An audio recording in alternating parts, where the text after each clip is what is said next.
Hablaremos hoy de Gian Lorenzo Bernini, un arquitecto, escultor, pintor, nada más. ¿Qué más quería? Suficiente. Ya, porque la gente se quedó, yo dejé de decir pintor y la gente se quedó así como esperando que el tipo fuera, además, músico, cantor, ebanista, carpintero, herrero, sastre, barbero, domador puro artesano y a veces por ser humano quisiera de curandero. Llegó a servir a 8 papas, son muchos. Nació en 1598 y era napolitano. Su padre Pietro también era escultor y fue el maestro de nuestro Gian Lorenzo Bernini. Ya vamos a ver quién es Bernini y qué cosas hizo. Bernini llegó a Roma a los 7 años y a los 22 se ganó el favor del cardenal Barberini, que luego sería el Papa Urbano VIII. Parece que Barberini lo vio un día laburar en la escultura de El rapto de Proserpina. Proserpina que fue raptada por el príncipe del infierno para llevársela allí a vivir. Ahora, está bien que a una la rapten, pero que la lleven al infierno ya es demasiado. En esa obra estaba trabajando el joven Bernini cuando el cardenal Barberini lo vio. Inmediatamente después Barberini se convirtió en el mecenas de Bernini, empezó a bancar.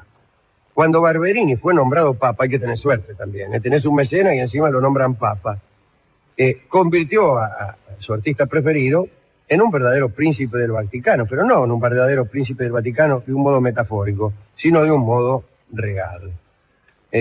Tan cercano fue el trato entre Bernini y el Papa Urbano que hasta se rompieron algunos protocolos. Parece que Bernini tenía libre acceso a las habitaciones del Papa y morfaba con él todos los días. Cuando Bernini, después de cenar, acompañaba a Urbano a sus aposentos para que se fuera a polillar, se encargaba de cerrarle las cortinas y de batirle a los demás servidores que la jornada del pontífice era finita. La verdad es que el mecenazgo de Urbano tenía sus razones, ¿no? El Papa Urbano había llegado al papado con proyectos de embellecimiento de Roma. Él mismo decía que por eso había elegido llamarse Urbano, por sus proyectos y sueños urbanísticos. Quería hacer de Roma el sitio donde todos pudieran ver la apoteosis de la fe católica. Por esos tiempos la cristiandad estaba muy desgarrada por la disidencia religiosa y Urbano confiaba en la pronta y definitiva derrota de las naciones heréticas, decía él. Quería entonces que la sede vaticana se mostrara triunfal y deslumbrante. En una palabra, quería hacer edificios nuevos, todas esas cosas. Y Bernini había convencido a Urbano con sus obras y con su teoría, una teoría opuesta a la que ayer contamos que profesaba Adolf Franz Loos, aquel arquitecto checo que odiaba los adornos. Pues Urbano creía que la escultura, Bernini creía en Bernini, y Bernini creía que la escultura debía unirse a la arquitectura. Es decir, estaba a favor de los adornos. Incluso pensaba, seguramente, que primero era el adorno y atrás del adorno la casa como dependencia de la estatua. Debía destruirse, decía Bernini, el aislamiento que separaba a las obras de arte como objetos en sí, y debían agregarse estas obras al contexto edilicio. Es decir, que los edificios y las estatuas debían formar un todo artístico. Pero acá estoy de acuerdo en lo que viene ahora. Bernini decía que la arquitectura debía conseguir que la gente amara su lugar. Repito, la arquitectura debe conseguir, decía Bernini, con unas cañas de más, que la gente ame su lugar. Y esto me parece que es verdad. Hay que decir además que Bernini logró rápidamente fama y prestigio por los métodos que a veces aplicaba para conseguir en sus esculturas el mayor realismo. En aquel tiempo se valoraba muchísimo el realismo. No es que se valorara, es que se lo ejercía.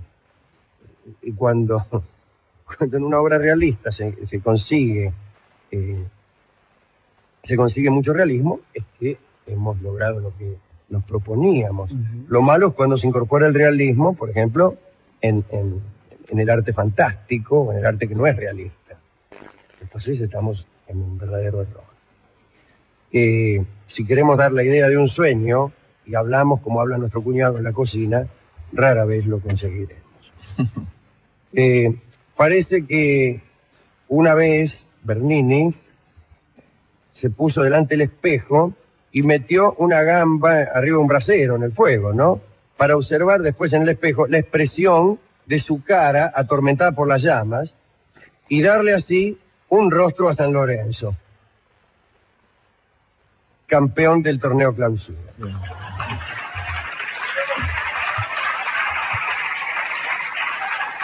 Qué notable, ¿eh? Porque otro cualquiera hubiera llamado a algún gilastro de modelo, claro, y le hubiera dicho, a ver, che, poné la pata acá arriba del brasero, sí, y le hubiera mirado la cara al otro. Y no te muevas. Él no. Miró su propia cara, y no porque sea más conveniente mirar la propia cara, porque sabe que es un error después de todo. Porque la cara que refleja el espejo mezcla el dolor del hombre que se está quemando con el interés del artista que está observando. Y hay en el sufrimiento un si es no es de interés intelectual que seguro San Lorenzo no sentía. Pues San Lorenzo se quemaba y se quemaba. No pensaba, ¿qué cara estaré poniendo? Porque además, si a vos te están quemando en la hoguera, sí, es muy raro que pongas cara como para la estampita. Sí. Hay gente de todos modos. Sí, que actúa, sobreactúa. Está siempre tan pendiente de su aspecto que está ardiendo en la hoguera y está buscando su mejor perfil. Claro. Sí, bueno. Para la foto. El caso es que Bernini hacía aquello. Desde 1623 hasta su muerte, Bernini no paró de trabajar para el embellecimiento de Roma. Además de escultor y arquitecto, Bernini era un gran aficionado al teatro. Fue, a ustedes que querían otra cosa, fue autor de algunas comedias en las que incluso hacía participar al Papa como actor. Qué cosa, ¿no? Y de algunos poemas satíricos con los que conseguía provocar las carcajadas de los papas para los que trabajó. Me imagino, Urbano, ¿qué papel habrá hecho? De papa. El Papa Urbano, ¿eh? Claro. Los papeles de Florencio Parravicini no creo. Señoras, señoritas, señores, me lo imagino al Papa. Bueno,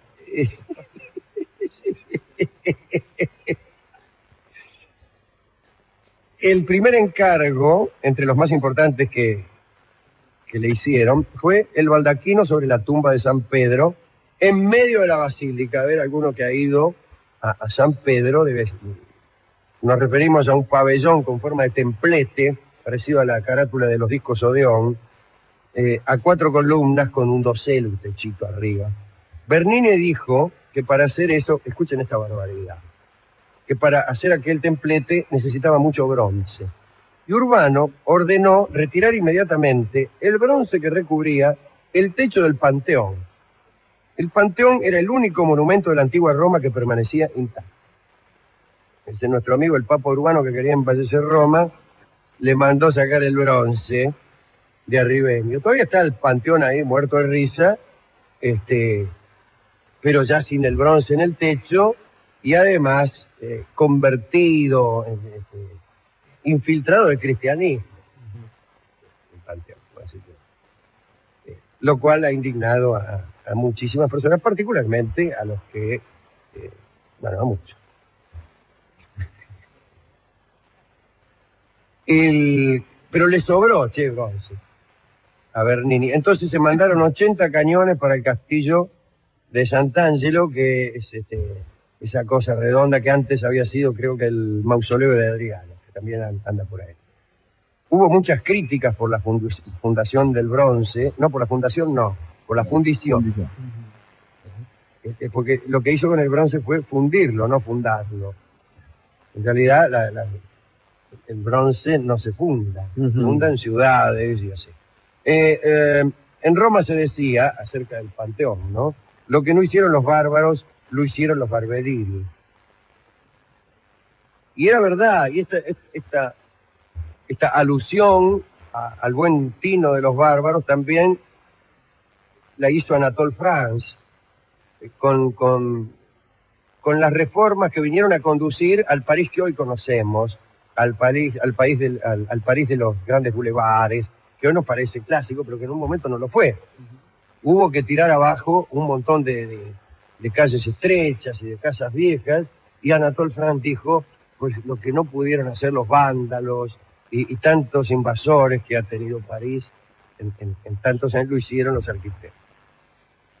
Bueno, en la Argentina los arquitectos casi no hacen demoliciones en Buenos Aires, pero hacen algo peor, que son construcción.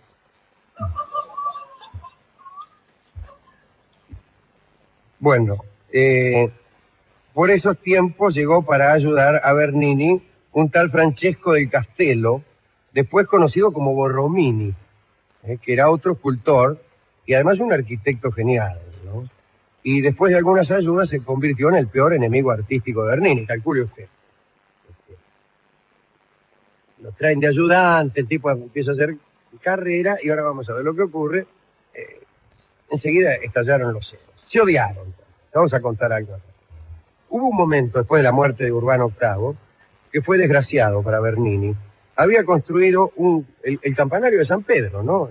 Pero resulta que al poco tiempo la torre del campanario se agrietó y estuvo a punto de caerse. Imagínese, ¿no? Esto hizo que Bernini perdiera prestigio, especialmente con un papa nuevo, era Inocencio X. Inocencio X era aquel al que le gustaba afanar libros. Una vez lo contamos esta vez. Era un papa que se afanaba libros. Ya desde que era cardenal, cada vez que iba a una casa donde hubiera una biblioteca, el tipo empezaba a curiosear y se choreaba algún libro. Y un día lo cazaron. Se había perdido un libro muy valioso y revisaron a todos y encontraron que el tipo se había llevado un libro. Monseñor Pampili.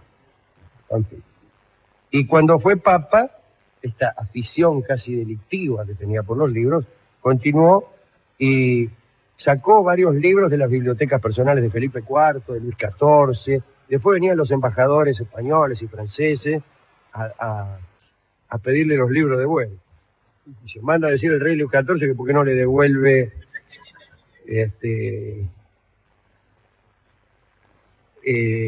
tus zonas erróneas. Ese lo afanó de la biblioteca.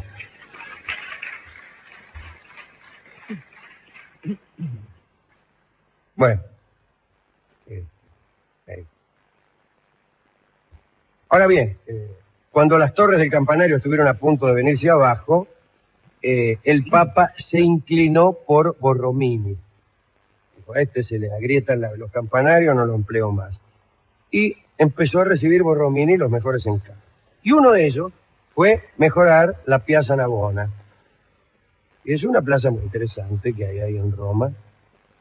En 1647, Inocencio le confió a Borromini la construcción de una fuente frente a la propiedad que tenía justamente la familia Panfili, la familia del Papa. Bernini se enteró del encargo. Y entonces hizo una maqueta de una fuente en plata maciza y consiguió ubicarla en un lugar por donde seguro iba a pasar el Papa.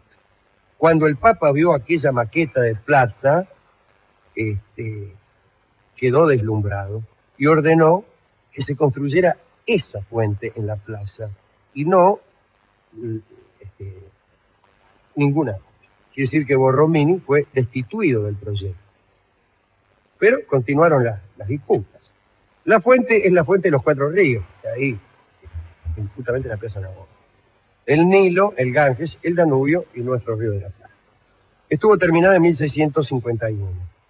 Mientras tanto, Borromini se había consolado dirigiendo las restauraciones de San Juan de Letrán, qué sé yo, y fue compensado por los Panfili con el encargo de la construcción de una iglesia adyacente a su palacio, ahí mismo, frente a la misma Piazza Navona, justo delante de la fuente donde trabajaba Bernini. Entonces, Bernini laburaba en una fuente. Enfrente de la fuente, la casa de la familia Panfili. Y al lado, la iglesia que estaba construyendo Borromini. Borromini, sobre la fachada del templo de los Panfili, puso una estatua que incluso rompe la simetría del conjunto a propósito, para que se vea mejor, y que representa una santa. Y la estatua mira justo en dirección a la fuente. Y la mira con asco. Como así, una luz así.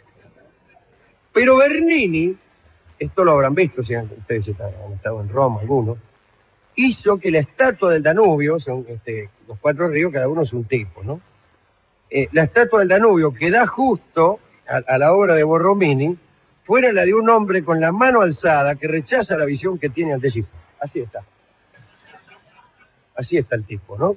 Como diciendo, qué asco, y poniendo la mano delante, como para no ver. Era, según Bernini, una alusión a la duda de que Borromini pudiera producir algo digno de ser visto. Era una sensación de asco. El día de la inauguración, Bernini quiso sorprender al Papa e hizo aparecer la fuente seca. Muchos pensaron que algo había fallado, ¿no? Una fuente sin agua, todo, mire otra vez pero de golpe empezó a brotar de los surtidores el agua que hizo retroceder a Inocencio, tras esos fuegos de artificio. Esta obra hizo recobrar a Bernini el favor perdido por aquel asunto de los campanarios del Vaticano, y ahí está la fuente muerta de risa en la Piazza Navona, toda la gente mira y se saca una foto al lado, y por ahí moja una mano, y los 17 de octubre, incluso algunos italianos se lavan las patas. 17 de octubre. Pero igualmente los perdonan. Ah, bueno. Tienen más suerte. Reciben cartas de oyentes que los perdonan. Alejandro VII sustituyó y no lo logré, a Inocencio, fue el otro papa, ¿no? Alejandro VII. Y también lo llamó a Bernini. Venga, Bernini. Ese Bernini estaba acomodado con todos los papas. Alejandro fue un papa un poco extraño, ¿no? Por ejemplo, para no olvidarse de la brevedad de la vida, guardaba un ataúd debajo de la cama.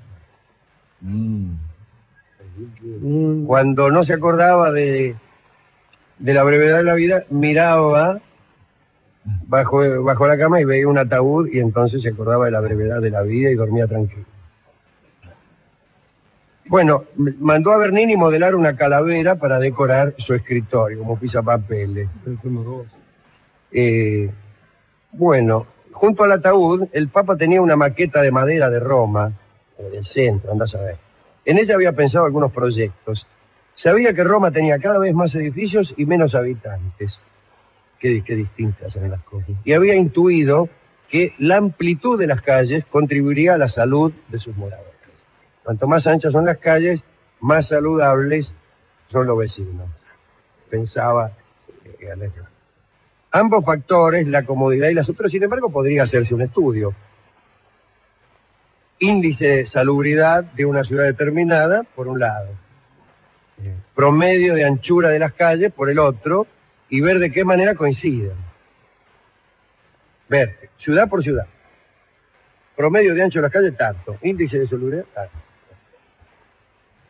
Y ahí podemos descubrir si es que hay alguna relación, o si no hay, como yo creo, ninguna.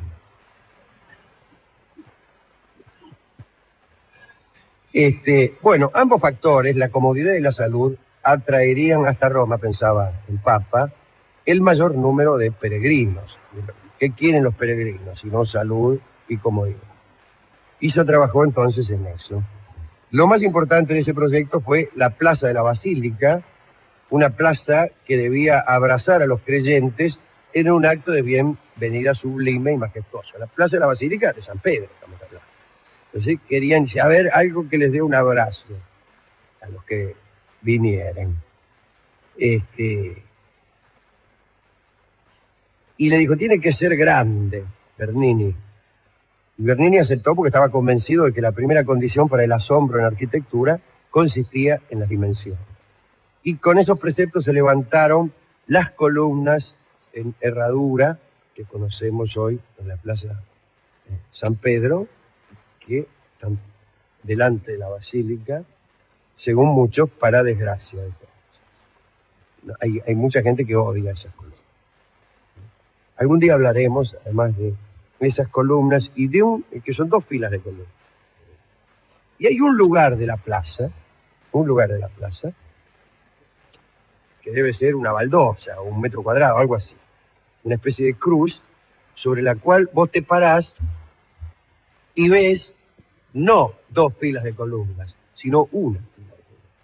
Porque desde ese lugar, las columnas de adelante ocultan exactamente a las columnas de la segunda. Bueno, pero algunos piensan que ha sido un error el construir esa superflua, dicen ellos, 2 fila de columnas, herradura, que por ahí es que te da la bienvenida, pero por ahí es que te tapa la basílica. ¿Cuántas veces, con el pretexto de darnos la bienvenida, nos tapan la basílica? A mí me ha pasado muchas veces. ¿Sí? Inoportunas bienvenidas me han ocultado la basílica. Me han puesto en el medio. Sí. Uno está mirando la basílica, se encamina hacia la basílica y aparecen inoportunas columnas de Bernini a dar bienvenidas que uno no ha pedido. Bueno, en los últimos años de su vida, Bernini fue llamado por Colbert para que fuera el arquitecto de Luis XIV. Por el camino hacia Francia, Bernini recibió verdaderamente los honores de un príncipe. Las multitudes se alineaban a lo largo del recorrido, lo llevaba una carroza tirada por 6 caballos, iban con él un cocinero, 2 ayudas de cámara y un mayordomo. Bueno, el ministro Colbert le robó a Bernini, fue así.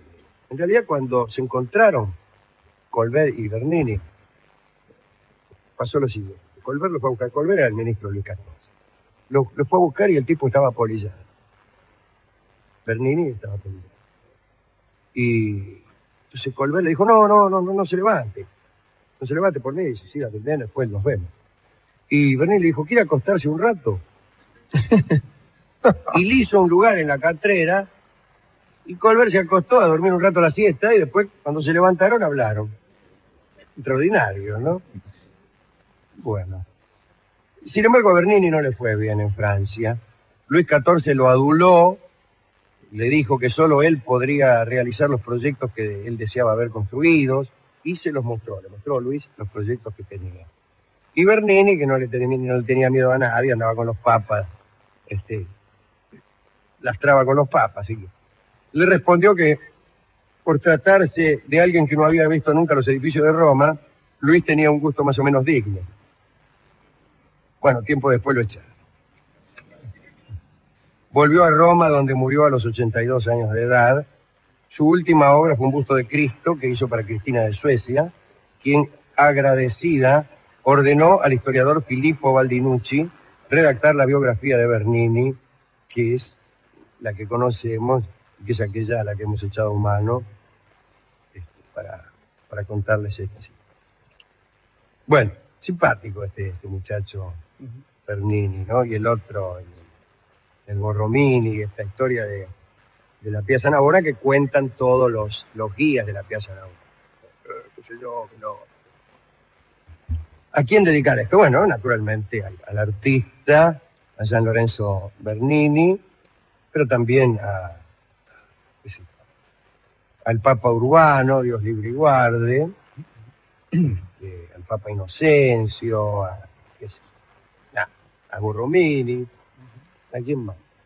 No aparecen por acá muchos simpáticos. No, pero aparece una idea interesante, Alejandro, que es la de unir la arquitectura con el arte, en pos de esto que decía, ¿no? De que uno llegara a amar, y también llegar a amar por la belleza del lugar en el que está, ¿no es cierto? Sí, está bien, tienes razón. Bueno, y también a nuestros amigos arquitectos, tenemos muchísimos amigos arquitectos. Hemos buscado tangos sobre la vida de Bernini y está lleno. ¿Sí? Está lleno. Todos los tangos son sobre la vida de Bernini. pero no se atreven a decirlo. No.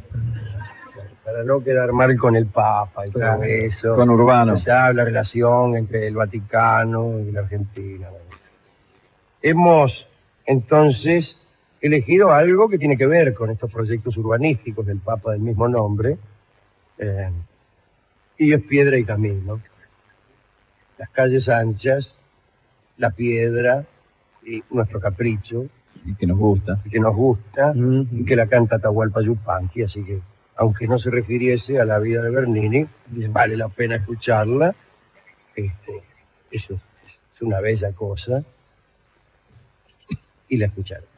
Adelante entonces, don Atahualpa, en homenaje a los arquitectos y a todos aquellos que sea con la arquitectura o con otros amables procedimientos, consiguen que uno ame el lugar en donde nace. Adelante, don Atahualpa.